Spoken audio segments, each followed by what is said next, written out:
আজ আপনাদের সামনে আমি একটা খুব সুন্দর রেসিপি তৈরি করব। আপনারা দেখুন।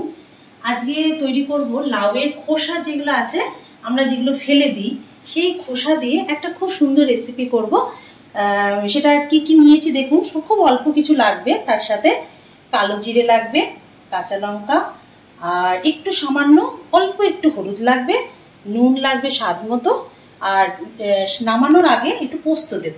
ঠিক আছে, এবার কিভাবে করব আপনারা সঙ্গে থাকুন এবং পুরো ভিডিওটা দেখুন।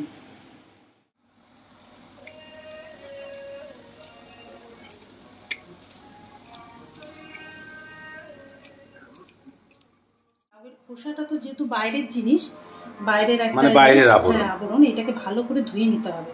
রান্না করার আগে ভালো করে ধুয়ে নিয়ে তারপরে জলটাকে ঝরিয়ে নিয়ে তারপর আমি রান্না করব। কড়াইটা বসিয়ে দিলাম, একটু সরষের তেল দেবো, অল্পই দেবো, বেশি লাগবে না। অল্প সরষের তেল দেবো। আর কি ফোড়ন দেবে এর মধ্যে? এবার এর মধ্যে তেল, শুকনো লঙ্কা দিয়ে দিলে গরম তেলে। শুকনো লঙ্কা দিলাম একটু, এটা ফোড়ন হিসেবে দিবা, শুকনো লঙ্কার গন্ধ বেরিয়ে গেছে। একটু কালো জিরে দেবো,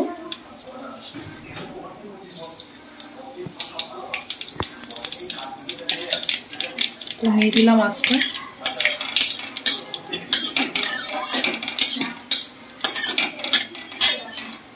এবার আমি এটা দিয়ে দেবো। লাউয়ের খোসা ভাজা, তাই তো? এর আগেও আমি খেয়েছি, এটা খেতে খুব সুন্দর হয়।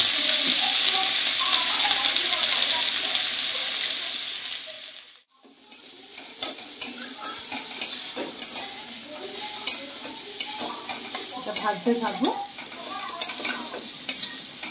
একটু ভাজা হলে এর মধ্যে একটু নুন আর স্বাদ মতো আর কি নুন দেবো, আর অল্প একটু হলুদ দেবো, বেশি হলুদ দেবো না।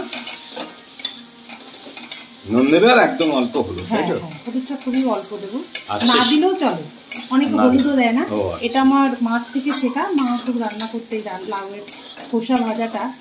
এটা একটা ট্র্যাডিশনাল রান্না আর কি, পুরনো দিনের মা কাকিমা দাদি, এরা সবাই রান্না করতো, এদের থেকেই শেখা। এগুলো সব ট্র্যাডিশনাল রান্না। এখন তো কেউ এইসব রান্নাই করে না, কিন্তু খেতে খুব সুন্দর লাগে। কচি লাউ খোসা যদি হয় ভীষণ ভালো লাগে। আর নামানোর আগে আগে যখন নামবে তখন মনে হয় তুমি একটু পোস্ত দেবে। পোস্ত দিলে আরেকটু টেস্ট ভালো হয়। পোস্তটা দিলে আরো সুন্দর হয়। এখন স্বাদ মতো কি দিচ্ছ? লবণ? হ্যাঁ, স্বাদ মতো লবণ দিয়ে দেবো। লবণ আর কি দেবো? এবার হলুদ দেবো। হলুদ অল্প দিচ্ছ? একদম অল্প পরিমাণে দিচ্ছি। না দিলেও হয় বলছি? হ্যাঁ, না দিলেও হয়, অনেকে না দিয়েও হয়। আর লঙ্কা দিয়ে দেবো, কাঁচা লঙ্কা চিরা। ও, কাঁচা লঙ্কা যে চিড়ে রেখেছো এটা দেবে, তাই তো? হ্যাঁ, স্বাদ মতো দিয়ে দেবো, আমি অল্পই দিলাম। বেশি দিলে ঝাল হয় নাকি? হ্যাঁ, বেশি, যে যেরকম ঝাল খায় সেই অনুযায়ী দেয়। এবার এটা অনেকক্ষণ ধরে কষাতে থাকবো, বেশ কিছু মানে ভাজতে থাকবে। হ্যাঁ, খোসাটা ভাজা ভাজা প্রায় হয়ে এসছে। এবার একটু কাঁচা কাঁচা রয়েছে, সেই অবস্থায় আমি পোস্তটা দেবো। হ্যাঁ, 2 চামচ মতো দিলাম। দিয়ে পোস্তটাকেও যাতে ভাজা ভাজা হয়। পোস্তটা যখন লাল লাল হয়ে আসবে তখন নামিয়ে দেবো। আপনারা এইভাবে খেয়ে দেখবেন, ভাতের সাথে এত সুন্দর লাগে, গরম গরম ভাতের সাথে আর কিছু লাগে না। খুব সুন্দর টেস্টি হয়। হ্যাঁ, ভীষণ সুন্দর টেস্ট হয়। আর এই পোস্তটা যখন লাল লাল হয়ে আসবে তখন ভাজাটা কমপ্লিট হবে। হয়ে গেছে, লাল লাল করে ভাজা হয়ে গেছে। এবার একটু নামিয়ে দেবো। এবার গরম গরম ভাতের সাথে